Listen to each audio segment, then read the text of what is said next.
الحمد لله رب العالمين وأصلي وأسلم وبارك على نبينا محمد وعلى آله وأصحابه أجمعين. اللهم علمنا ما ينفعنا وانفعنا ما علمتنا وزدنا علما. اللهم اجعلنا من يستمع القول فيتبع أحسنه. We have reached ayah number 94 from Surah Al-Ma'idah. Allah subhanahu wa ta'ala mentioned the beginning of the ayah, said, يا أيها الذين آمنوا لا يبلونكم الله بشيء من الصيد تناله أيديكم ورماحكم ليعلم الله من يخافه بالغيب. So this is the beginning of the ayah. Again, Allah subhanahu wa ta'ala, remember when Allah said, Ya ayyuha alladhina amanu, this is a call for all of us. To the Muslimin then and now till the day of judgment, as long as there's Muslim and mu'mineen, Ya ayyuha alladhina amanu, or who you believe, who you have believed. So لَيَبْلُوَنَّكُمْ. لَيَبْلُوَنَّكُم mean Allah subhanahu wa ta'ala will test you.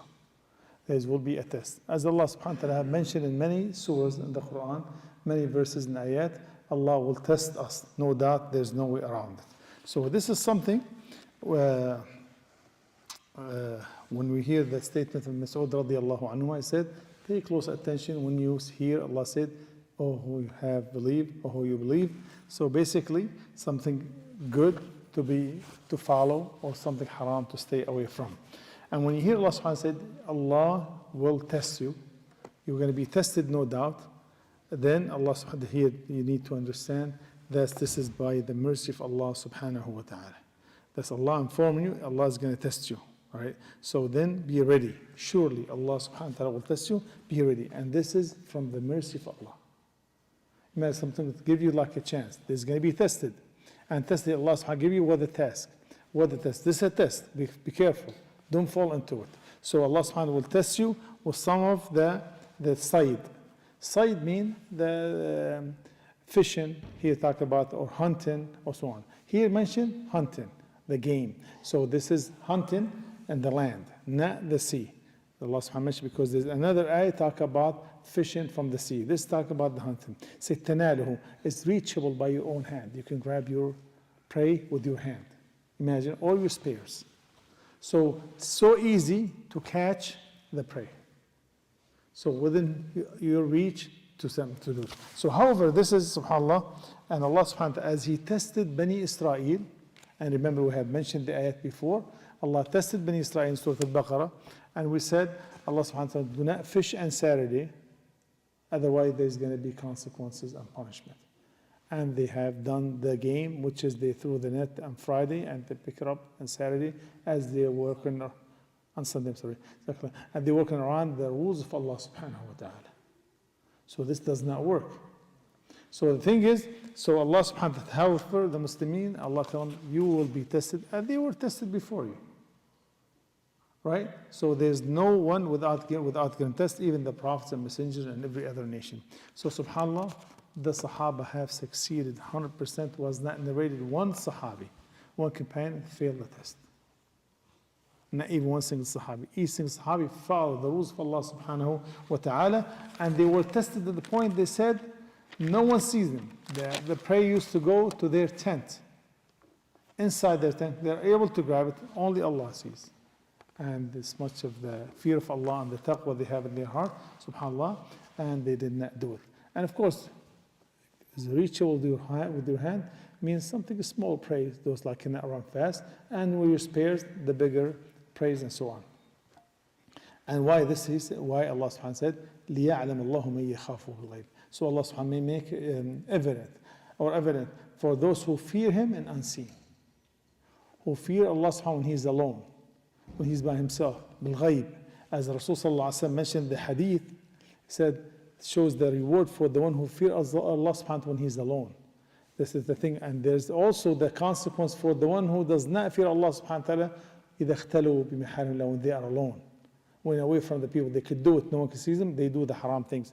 Watching over the phone, doing something, whatever haram. When they're not around the people, they do a lot of bad things, but when they're around the people, they become the most righteous and pious. However, Allah subhanahu wa ta'ala, He want to know. Even though Allah knows. But the thing is here, Allah does not hold us accountable by His knowledge. He will hold us accountable by our actions. لكي لا يكون الناس على الله حجة. So the thing, they will have things to say and to argue about the people, because people will argue on the day of judgment. I did not do this. Then Allah subhanahu wa ta'ala, will you accept part of your body, your organs, to testify They will say so. They will say yes, and then Allah zip their mouth, and then their hands, their legs, and skin will testify against them. So even though, again, remember, لِيَعْلَمُ when Allah subhanahu, so Allah may know, Allah knows. But again, remember, when we say Allah would know or Allah to know, that means Allah subhanahu to hold you accountable by your actions, not by His knowledge. Even though Allah subhanahu knows what you're going to do. So, and we said the 7 types of people, they will be in the shade of the throne, or the shade created by Allah on the Day of Judgment. When there's no shade but that shade, one of them mentioned Allah subhanahu wa ta'ala, cried out of fear of Allah subhanahu wa ta'ala, or a man invited by a woman have so high status and rich to commit haram, they said, I fear Allah. So this shows here, when you fear Allah subhanahu wa ta'ala, this means so much in our deen. When you are alone, away from people, away from everyone, and you could do the haram and no one sees you, and you have your respect and honor and so on, but you didn't do it because you fear Allah subhanahu wa ta'ala, and you know Allah subhanahu wa ta'ala watching. As there's a hadith, I think it is not very authentic, but the meaning of it so right. He said, don't make Allah the last one to worry about. Means when you're around people, you do the best thing, but when you're alone, you do the worst thing. So that means you care about the people more, you care about Allah subhanahu wa ta'ala watching. And doesn't mean you say without you saying it, but your action shows that's what it is. So here, Allah subhanahu wa ta'ala said, Allah subhanahu wa ta'ala will test you for some of the side, which is mean the hunting. تَنَالَهُ أَيْدِيكُمْ is reachable by your arm, by your hands and your spears. لِيَعْلَمْ, so Allah subhanahu wa ta'ala know who will fear Him in the unseen. And said, فَمَنْ اعْتَدَى بَعْدَ ذَلِكَ, and whoever transgressed after that. After Allah subhanahu wa ta'ala shows it's haram, after He showed them you're not supposed to do this, then you still insist on doing it. And He said, فَلَهُ عَذَابٌ أَلِيمٌ, they will receive severe punishment from Allah subhanahu wa ta'ala. Basically, blame none but yourselves. If Allah shows you this is a test and you're still doing it, then blame, if you fall into it, then you blame none but yourself or yourselves. The thing is, like when even like in real life, you go to school or something, they tell you in a month or 2 you have a test, and you never prepared for it. They gave you enough chance. And Allah, the most merciful, gives us way more chances than a human. There's no comparison between the chances Allah subhanahu wa ta'ala He gives us and the chances man gives to us. So then blame nobody but yourselves for failing in the test. Then Allah subhanahu wa ta'ala said the next ayah, He said, يَا أَيُّهَا الَّذِينَ لَا تَقْتُلُوا الصَّيْدَ وَأَنْتُمْ حُرُمٌ. SubhanAllah, this ayah said, oh, who you have believed, do not kill game. Do not kill game while you are in a state of ihram. So here, do not hunt while you are in a state of ihram. لا تقتلوا الصيد وأنتم حرم. So the thing is, what the side? What the side? What the game? Or what's hunting? Allah subhanahu wa ta'ala talking about here, talk about a few things. Talking about, can we slaughter sheep? Yes, we can. Can we slaughter a goat or cow or calf? Yes, we can.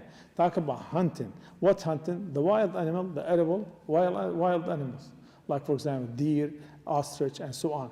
So with this similarity. So those here, we allow, this is we not allowed.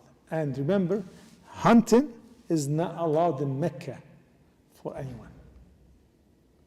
Differently, you have to distinguish between something hunting animals, and then the one we slaughter, which is the cattle, al-an'am, which is cows and sheep and the goats and so on.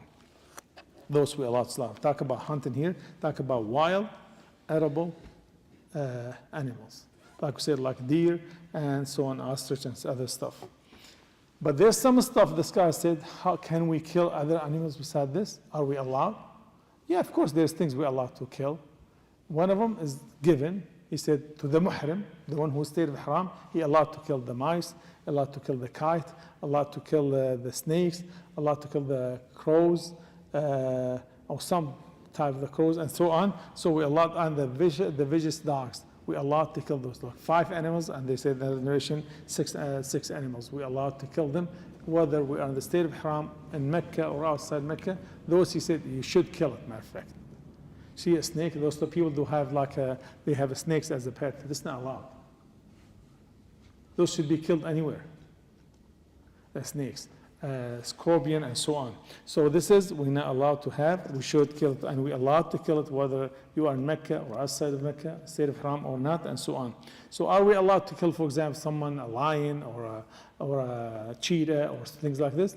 The people of Naz have differ over this opinion. Some they said you can, some said you can't because you benefit out of it. You can have the skin and other than the fur and so on.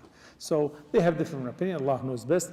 And said, وَأَنْتُمْ حُرُمْ, said, even if you are outside in Mecca, to hunt in Mecca, that's given, we're not allowed. No one allowed to hunt in Mecca. Now, وَأَنْتُمْ حُرُمْ, if you are in the state of Haram, whether you outside Mecca or in Mecca. For example, as you know, for example, if you come to Medina, majority of us, they come from Medina, which is the Haram, they call Dhul Hulayfa. Dhul Hulayfa, when you go there, before, when you reach there, if you have the intention for Umrah or Hajj, and you are in state of Haram, then you reach that place, so that this is Haram. Then from there, then you're not allowed. Even if you made the Haram before then, it's not the Sunnah. As long as the moment you become the state of Haram, let's say, for example, the state of Haram, the Miqat in Cleveland, and you made the Haram, for example, in Akron, then, okay, you're not allowed to hunt there. So on. So the thing is, the moment you put the Haram clothes on, and you made the Talbiyah for Hajj and Umrah, you're not allowed to hunt. When you enter Medina, Mecca, then definitely, no doubt, you're not allowed to hunt there. So we said, وَأَنْتُمْ حُرُمْ, while you are in the state of Haram, when you are in state of Haram or within the border of the Haram.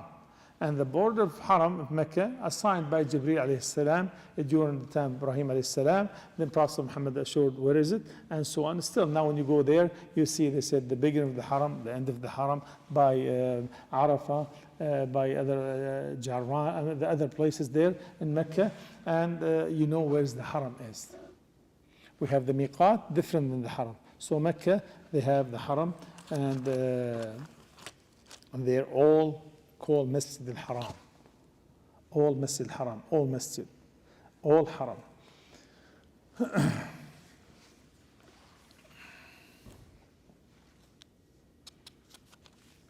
Then Allah subhanahu wa ta'ala said, He said, وَمَنْ قَتَلَهُ مِنْكُمْ مُتَعَمَّدًا وَمَنْ قَتَلَهُ مُتَعَمِّدًا وَمَنْ قَتَلَهُ مِنْكُمْ مُتَعَمِّدًا. This means the one who killed or hunt intentionally. So he knows the consequences, and he's still done that. SubhanAllah. So no doubt, then there's the consequences for that. Said if you do that intentionally, then Allah subhanahu wa ta'ala, He said, فَجَزَاءٌ مِثْلُ مَا قَتَلَ مِنَ النَّعَمِ. So He said then the penalty is equivalent from the animals you are able to sacrifice. The animal you're able to sacrifice, which is like, for example, camels, cows, sheep, and goats. So this is the reward. How are we going to know which ones He said? Said, فَجَزَاءُ, the consequences for this, or the penalty for this. If you killed, for example, I killed a deer. So what's equivalent to the deer? So if you kill the deer, if you killed, for example, ostrich, what the equivalent? If you killed the dhabi, which is, and so on. So few animals you need to understand. First of all, let's focus on, if you kill it intentionally, definitely there's a consequence. Unintentionally, some scholars, they said, no, you have to even pay the consequences. The three Imams, Malik and Shafi'i and Abu Hanif, said, you still have to pay something. Imam Ahmad said, no, you didn't have to, because it's mistake. Mistake, Allah subhanahu wa ta'ala does not hold us accountable when we are mistakes, according to all the other ayat and the hadith. As Rasul sallallahu alaihi wasallam mentioned in the hadith, my ummah is not accountable for, one of the things they're accountable for, the mistake. And He said mistake. Allah subhanahu wa ta'ala said, the clear said, whoever killed it intentionally. Why you adding the something unintentionally? So if you killed the thing, if you hunt intentionally, there's a consequences for this. And definitely the stronger opinion, Allah knows best, unintentionally is you're not accountable for it. And He said, فَجَزَاءٌ مِثْلُ مَا قَتَلَ مِنَ النَّعَمِ. So He said the penalty equivalent for the sacrificial animal, which is like we said, al-an'am, the cattle, cows, and camels, or sheep, and so on. So what equivalent to that? This equivalent something, either they looks like it, or the same size, or they say drink the same type of drinking. Because some they lick with their tongue, some they drink more, different the animals they drink. Some they lick the water, some they drink almost like a human, and so on. So the thing is, so you can tell someone equivalent to the shape, or to the look, or the size of the animal. And he said, and يحكم به ذو عدل, and will judge for that two just men from among you, from the Muslimin. And he said, subhanAllah, this is one thing, the moral out of this, said, for animals, they have two men to judge. Imagine for a wedding and other things, always you have two witnesses. If you have debt or you want to write a contract, make sure two witnesses, two just witnesses, ذو عدل, fair, just, have maturity, they know what they're doing, fully sane, and so on. And he said, for example, there's things, Rasul sallallahu alaihi wasallam, how are we going to know which matching? There's things was mentioned by the Sunnah. He said, for example, Rasul sallallahu alaihi wasallam said, whoever hunt a hyena, as you know, we're allowed to eat the hyena. So hyena, then for that, it's called kabish. Kabish means ram. So RAM. So the thing is, this is equivalent to that, if you hunt this. And so on. This one narrated for Sahaba, they made their fatwa. He said that during the time of Umar, the Sahaba, one of them mistakenly or intentionally, one of the Sahaba, the people, the Muslims killed antelope. He said that he will give an equivalent to that, the he-goat, and so on. So the thing is, like I said, people will judge based upon the size, the shape, and the way they drink, and there's something similar to that, subhanAllah. And basically, the animals lives in Mecca is not difficult. It's not like you're not like in Kenya or somewhere that have so different kind of animals, only a few kinds of animals. It's easy. What they used to hunt back in the day is something, if you want to like, they said probably 4, 5, 6 probably, or 7 animals, different type of animals. So easy to find out what is knowing what's equivalent, what's the penalty for someone who killed or hunt intentionally or so on. And there's one of the funny stories talk about two men to judge. A man came to Umar radiallahu anhu. He said he have hunted something in Mecca. And so he came to Umar and told me, Ya Amir al-Mu'mineen, I have hunted something. And what the penalty for it? So Umar, he looked up, Abdurrahman al-Auf, he was there, said, what do you think? So Umar Abdurrahman al-Auf told him what he thinks, subhanAllah. And he said, I agree, Umar. So the two young men left laughing. Said, Amir al-Mu'min doesn't know what the concept, what the penalty for the hunting, for the thing that I have hunted. So Umar heard him, said, come back. Said, how ignorant you are. Allah said, I know the rules, but Allah has said two men, not one. Even though I'm Amir al-Mu'mineen, I know what it is, it takes two men. SubhanAllah. Look at the Amir al-Mu'min radiallahu anhu, and he said, SubhanAllah.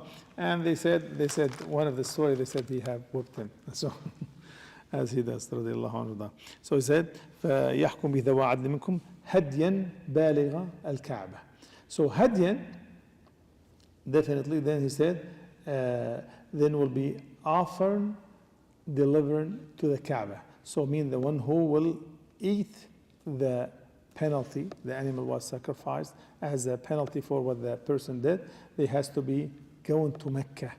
So the poor people in Mecca will eat it, not anywhere else. You cannot go back home and say, I know a lot of people home, a lot of poor people that need for it. No, this is for Mecca. Allah subhanahu wa ta'ala have chosen Mecca. Even the people of Mecca, they get all the meat, has to be slaughtered there. Imagine the million of Hajji, you have to slaughter there. Even probably some people need somewhere else. That's Allah's choice. Allah la yus'al amma yaf'al. You cannot ask Allah subhanahu wa ta'ala why. For example, Mecca is not the most beautiful place. To us, we love it so much. But talk about greenery and waterfalls and rivers, none of that's there. But still, Mecca is the most beloved place to Allah subhanahu wa ta'ala. And subhanAllah, Allah make your heart attached to it, even like it's nothing like here, even Cleveland, Ohio, for example. Here you find the water, the greenery, landscape, and so on. But subhanAllah, you go there, all this black mountain and so on, rocks and desert, and your heart attached there. Because Allah subhanahu wa ta'ala, the measurement of Allah subhanahu wa ta'ala, the way Allah looks at things totally different than us. We look at this dunya, but this is the dunya to Allah is nothing. This is the holiest, the best, and the most beloved to Allah than His Messenger sallallahu alayhi wa sallam. However, one of the things was special in Mecca, you have to slaughter there. And same thing with the penalty has to be slaughtered there and given to the poor people in Mecca.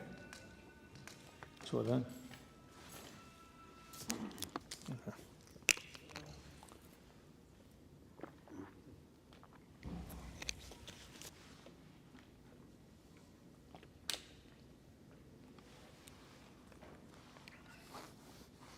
And he said, هَدْيًا بَالِغَ الْكَعْبَةِ.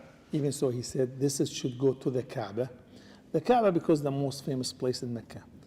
But mean, with no different opinion among the scholars, going to Mecca. Any place in Mecca. Kaaba here, what the meaning of the ayah, according to the people of knowledge and Mufassirin, all of them, said Kaaba mean the Mecca. Not to take it right to the Kaaba, to the house. No, anywhere in Mecca, then it has to be the poor people there will be the right thing, inshallah. And he said, أو كفارة ذلك. And he said, if you هديمة أو كفارة. So basically, or something to expiate what you have done. Basically, you cannot do this. You didn't have an animal, whatever for any reason. Then he said, something, the expiation for this, طعام مساكين. So to feed poor or needy. How could we make it equivalent? Because Allah subhanahu wa ta'ala will be equivalent, the penalty equivalent for what we have hunted. So he said here, something similar, you match, you see how much it is, how much is worth. For example, you hunt something worth $100. And you divide, because you're going to feed the needy, so you divide it, how many sa', because you can feed, and divide, for example, 100, how many sa', and divide it by 4, because the amount of the penalty, you have 2 mud for each person. So the animal, you see how many, for example, you killed, for example, what the animal we said, a hyena. So you have to slaughter a ram. You didn't have a ram. How much the ram worth? For example, $100. $100, how many meals they will buy? Let's say, for example, 15 meals. Then you give to 15 meals, and so on. So look, يلا حاج عبد الرحمن.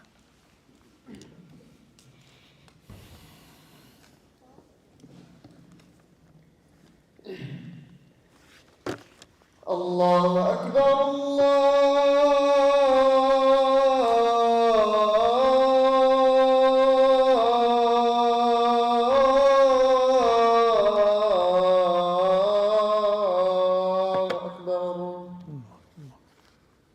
الله أكبر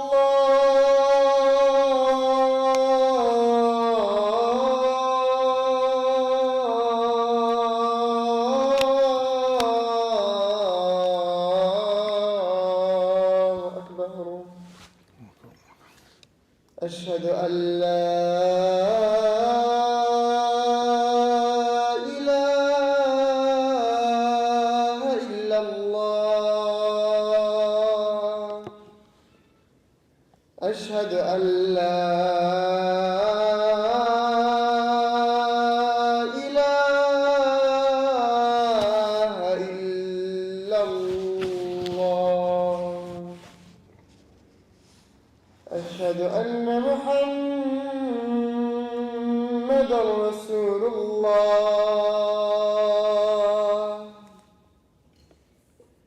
أشهد أن محمدًا رسول الله حي على الصلاة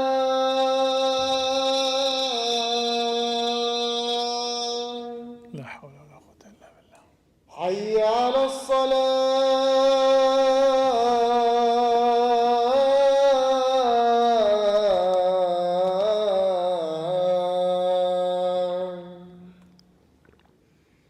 حي على الفلاح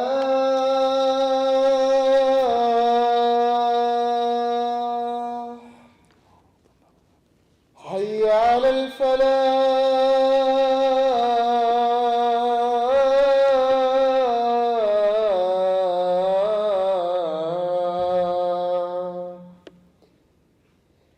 الله أكبر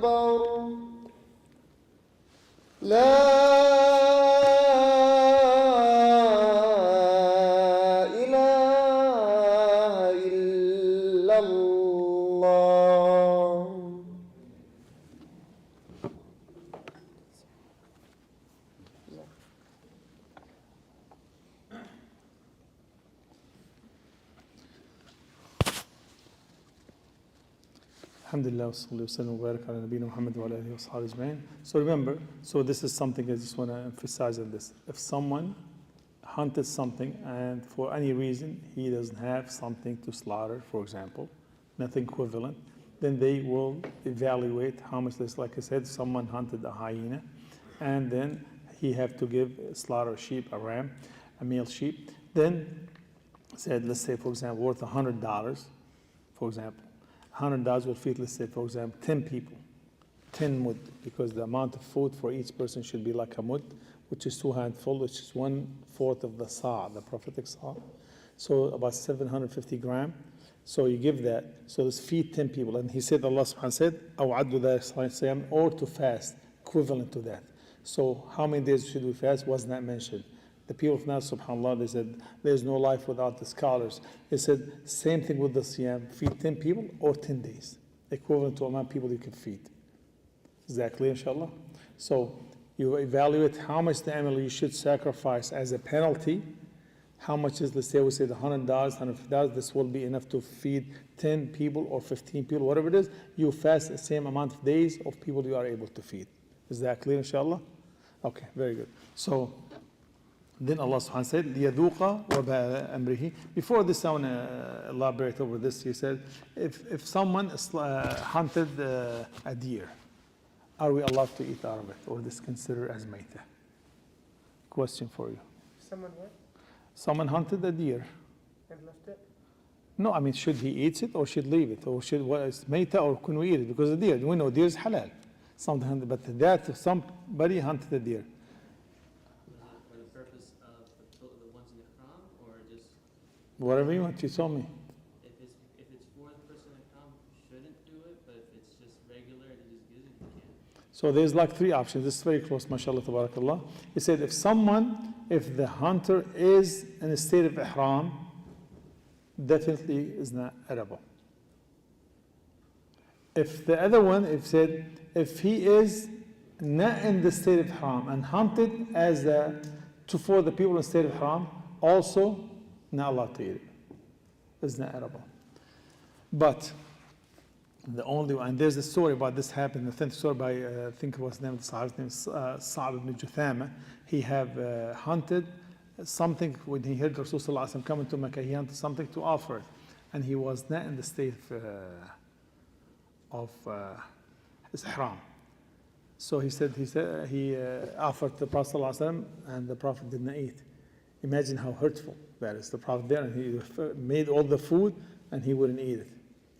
So he gets so sad. Rasulullah said, Wallahi, the only reason because we are in a state of ihram and you did it for us. His intention as honor to Rasulullah. He was not in the state of ihram. There's one condition, it will become edible. If you are not in the state of ihram and you hunted something, right? And you offer it without later on, was not your intention for them, then it's okay. As Qatada radiallahu anhu, he saw a prey and he went on to say, hey, help me out, give me the archer, the archery or the spear. They said, the spear, I mean. They said, no, we're not going to help you because all the Sahaba stayed of ihram except for him. Right? He said, give me anything, just it's right there, I can get it. They didn't help. He said, we are in our state of ihram. His intention to kill for him. So, subhanAllah, he grabbed himself and he got the ark, and subhanAllah did it. And he got it. Then he offered to the Sahaba and they ate out of it, and Rasulullah ate out of it. Because his intention was not for them. So the intention played the part of this, subhanAllah, and they allowed. So this is the only way. You have to be not in the state of haram, of course, outside the haram, that's all. And then you give it to them, and you can offer it if your intention was not for them. Allah subhanahu wa ta'ala said, لِيَذُوقَ وَبَالَ أَمْرِهِ. Said, then it's the penalty and all this stuff, as he said, as a consequence for what the bad thing he has done. يذوق, to taste, وبالة, the wabal means something bad, sayyi, evil, subhanAllah, as to taste the evil act he have done, subhanAllah. They said also, عَفَى اللَّهُ عَمَّا سَلَفَ. Whatever you had done before this ayah was revealed, whatever you have done in Jahiliyyah, all expiated, forgiven. He said, woman عادة, and who comes back and does it, after Allah, he knows the rule, فينتقم Allah. Allah subhanahu wa ta'ala will revenge, will take revenge against him, or will be consequences for them. And he said, Wallahu Aziz. Allah is able. Allah have the power, duntiqam, as one of the subhanAllah attributes for Allah subhanahu wa ta'ala, can take revenge and can hold people accountable. The other ayah here, because this connected ayah together, said, Allah subhanahu wa ta'ala said, أُحِلَّ لَكُمْ صَيْدُ الْبَحْرِ وَطَعَامُهُ, said, it's lawful for you the game of from the sea, to hunt or to fish from the sea. So now, Allah subhanahu wa ta'ala is separating from the land, you not allowed, from the sea, allowed. So there's two different. And he said that Bahar linguistically means sea, S-E-A. So, but here Rasulullah said, Allah subhanahu mentioned the Bahar, whether like a lake or a river, all subhanahu wa ta'ala the same, or an ocean, all called a Bahar. As Allah subhanahu mentioned in the Quran, Maraj al-Bahrayni al-Taqiyan, meaning the river and the sea or the ocean. And he said, and so on. And he said, لا يستوي البحران, he called even the rivers, هذا عذب فرات سائغ شراب وهذا ملح أجاج ومن كل تأكلون لحما طريا. And she saw the rivers, he said, compare river and ocean, call them all Bahar or seas. So however, it's lawful for you to fish from the sea different than the land. The land you're not allowed. And he said, as a provision for you to enjoy it, you and the travelers. And he said, Allah subhanahu wa ta'ala, وَحُرِّمَ عَلَيْكُمْ again, وَحُرِّمَ عَلَيْكُمْ صَيْدُ الْبَرِّ مَا دُمْتُمْ حُرُمًا. And to hunt is not, from the land, you're not allowed to do so when you are in the state of haram. Done. So whether you are in Mecca or outside of Mecca, when you're in the state of haram, you're not allowed. It's forbidden. And he said, what is the Bahr? The Bahr, everything. Rasul sallallahu alayhi wa sallam said, هو الطهور ماءه الحل ميتته. Prophet sallallahu alayhi wa sallam said in the hadith, the water of the sea, you can make wudu, ghusl from it. Tahur, pure the water of the sea. Even the salty water. Right? You can wash up from it. This hadith is clear. And everything in the sea you could eat. There's no exception. Because it's even the dead, something you found dead in the sea, is you allowed to eat it. Even the sea sometimes throws something in the shore.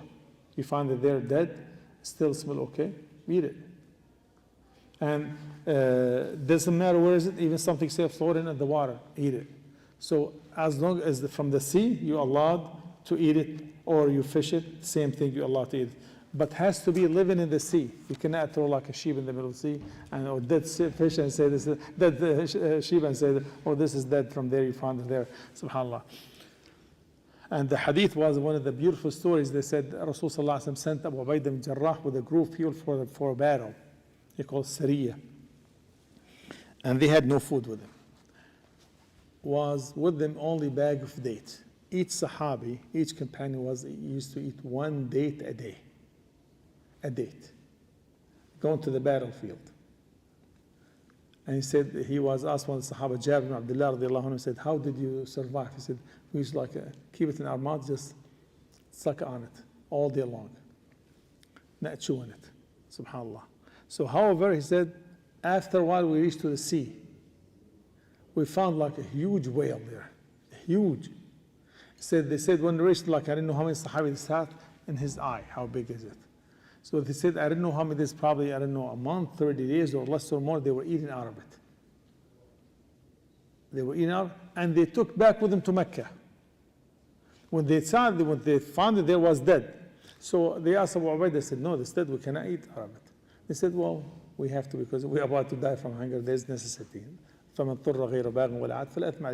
you have to, then you're not sinning, as they're going to die from our starvation. So they ate out of it, and they went to Rasulullah, said, did you bring any of it? He said, yes. So he ate out of it. Then he said the hadith, so even the dead from the sea, it's halal, they're totally different. And the last thing he said, Allah subhanahu wa ta'ala said, وَاتَّقُوا اللَّهَ, fear Allah subhanahu wa ta'ala. Taqwa, make like a barrier between you and the punishment of Allah subhanahu wa ta'ala by following the rules of Allah subhanahu wa ta'ala. This is the taqwa. Taqwa, to make a shield against the punishment of Allah subhanahu wa ta'ala by being obedient to Allah subhanahu wa ta'ala. And he said, الَّذِي إِلَيْهِ تُحْشَرُونَ. And remember, when Allah subhanahu wa ta'ala used the end words, He's the one who you're going to be resurrected for. He said, basically, you are going to be tested, so be patient. Because if you fail in the test, Allah going to hold you accountable and there's going to be punishment. But since you're going to be resurrected to Allah subhanahu wa ta'ala, remember that, then Allah subhanahu wa ta'ala, for being patient with His test, there's a reward for this.